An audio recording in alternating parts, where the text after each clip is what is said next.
What's going on? It's been a long time since I did a video, but it's snowing here in North Carolina. I got something, was kind of bored, so I got my oldest son, Kendall. Again, he probably looks a little bit older since last time y'all seen him, but anyway, we're going to be doing a kind of a rendition of what people are calling swamp potatoes, but I'm doing them my style. I'll call them Carolina red potatoes. I don't know. So anyways, we went ahead and cut up some potatoes, but Kendall's going to cut up one more potato.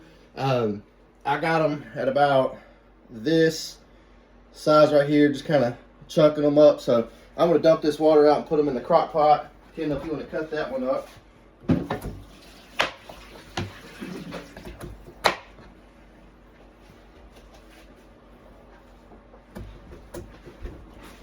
So while he's doing that, I'm going to pour these in.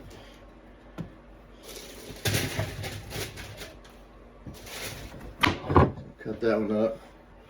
Be careful if you are using a knife. Make sure you ask your grown-ups if you are a kid. Do that. Alright. So we're going to do that.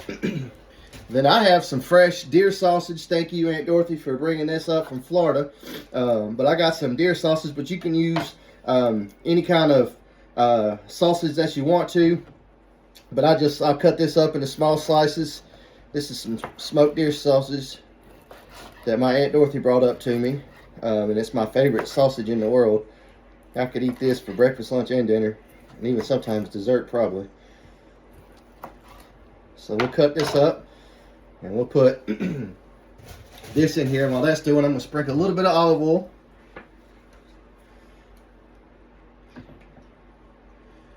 Alright, Kendall, will you get some butter out of the fridge for me, son?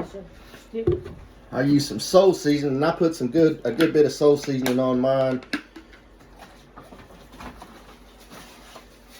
Sprinkle it up on there. Use about a half a stick of butter. I'll cut it in half.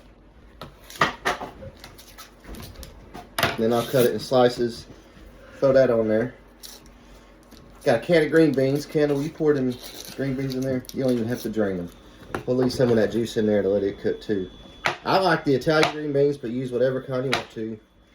You can use them fresh too, but I don't have that on hand right now. I'll put some chunks of butter all over it. And then I'll put some more of this. Now I love adobo seasoning, excuse me. I love it. I use it in about everything I do. It's just probably one of my favorite seasonings now, so I'll season up with that a little bit.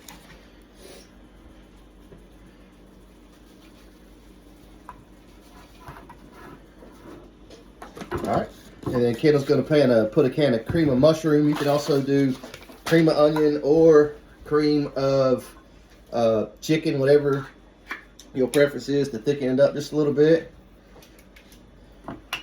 And then Kendall cut some onions last night, and they're in the refrigerator. He's going to grab those. I forgot to grab them. We'll put the onions in here with it.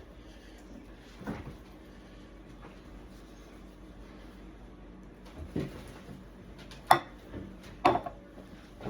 the back.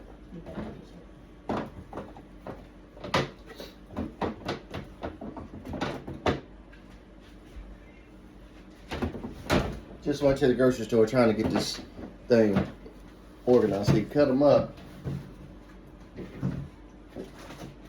Right back there. You know what? That bacon looks pretty good. Let's cut up some pieces of bacon and throw it in here too. Why not? Give it some more flavor. Put these onions in here. Whew, these things are stout. I got some bacon. I'm just going to go ahead and, what you reckon, Kendall? About 2 pieces? We'll chop it up? Yes, sir. Yeah, let's do that. We'll get 2 pieces of whatever bacon you want to use, and I'll cut this up. This is just spur of the moment. Why not? A little bacon never hurt nobody. Throw this in here. Alright, and then last but not least, we'll get a bag of onion soup. Put this on the top. Alright. We'll let this sit for about, well, not sit, we'll let this cook for about probably, I'd say 4 or 5 hours on low. get the potatoes nice and soft. Then I'll come back, put some cheese on top of it, and we'll have us some meal.